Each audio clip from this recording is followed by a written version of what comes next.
Hello viewers, welcome to the video lecture of Introduction to Python.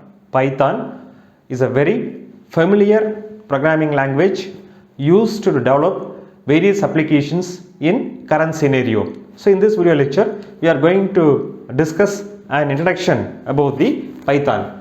Python is a general purpose high level programming language. General purpose means Python is applicable to wide variety of applications, okay, including machine learning, image processing and text analysis for testing and web framework. So Python is supporting various applications. That's why it is known as a general purpose high level programming language. Who developed Python? Python is developed by a Dutch programmer. His name is Guido van Rossum. Okay, he released the Python in the year of 1991. So initially developed by Guido van Rossum, then it is further carried by the Python Foundation. And one major advantage of the Python is code readability. Code readability means a programmer can easily convert his idea, thought or functionality into a code, especially in the optimum amount of code with the support of the Python syntax. That is the advantage of the Python. The code readability is the main advantage of the Python. Python is having two major versions. Python 2 and Python 3 are the two major versions, and lot of we used to say Python 2x and Python 3x. In 2 also we are having versions like 2 and 2.7, 3 also. So they are having differences. Okay, Python 3 is comparatively powerful than the Python 2.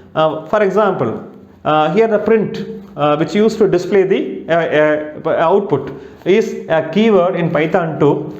Here it is a function in Python 3. To store the string, the Python 2 uses the ASCII, okay, American Standard Code for Information Interchange. Python 3 supports Unicode. Okay, Unicode strings are stored using Unicode format. So we are having a separate video for the comparison of Python 2 and Python 3 versions that will be published soon. To Python, to convert the source code into object code. The source code is a human readable, object code is a machine readable, that is converted by the interpreter. So interpreter convert each line of code line by line. Okay, it will check the first line of code. So every syntax and is correct, then it will convert it into machine language, come to the second line of code. Okay, if it finds some error in the second line of code, immediately it will display the error to the programmer. Once the programmer is rectify the error and again he will again run the program, again what it will do, the interpreter will then check the second line and if it is correct, then we will go to the third line. So in this manner the Python is using an interpreter convert the programming language, that means the source code into object code into line by line manner. So a lot of interpreters are available.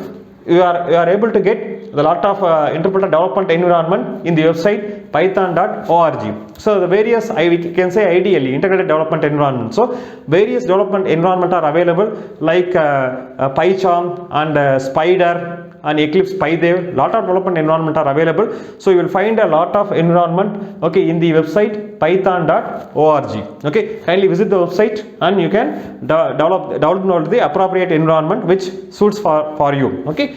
Then as well as the Python is able to run in the various programming language like Windows, Mac OS, Linux and Unix, and various environment are available for the various operating system. Okay. Python is having a huge collection of standard libraries used for the following applications. Python is having a huge collection of standard library. The library supports various applications. So some of them are listed, some important functionalities, okay, important functions which is supported by the Python library, applications which is supported by the Python libraries are listed here. For machine learning applications, Pandas and NumPy are the libraries. We are having a variety of libraries and significant are Pandas and NumPy. For GUI applications, Kivy and PyQuit are the graphical user interface based applications. We are using these libraries. Web framework, Django. So Django is a very important one, especially the various popular applications like YouTube, okay, are developed using the Django. Next, the image processing. To perform image processing, OpenCV and Pillow are the some libraries. So a lot of other libraries also available. You will explore and find. For web scraping, what is a web scraping? To extract a particular data from the website is known as a web scraping. For this, we are having a library, Scrabby. Test framework or testing, PyTest is one of the famous library. Various other libraries also available. For scientific computing, SciPy, okay, is the library which support the scientific computing. What is scientific computing? Scientific computing means, okay, to solving the mathematical model which is applicable to various engineering and scientific applications. Because of the Python's efficiency and able to receive the input and deliver the result in the fast manner, high performance delivery. So the Python is very apt for the scientific and as well as engineering applications. Various built-in functions are available to support the various mathematical applications. So the scientific applications now highly using the Python programming language. Next is a text processing, okay, text analysis, text processing. We are also supported by the Python. NLTK, so natural language toolkit is the one of the standard library. Some other libraries also available, some other applications also supported by the Python. We are going to discuss it in the forthcoming videos, okay. So that's it. So this video is giving an introduction about the Python. So watch the video. Those yet to subscribe to my channel, kindly subscribe to my channel for the updates of the continuous video. That's it, and thanks for watching it.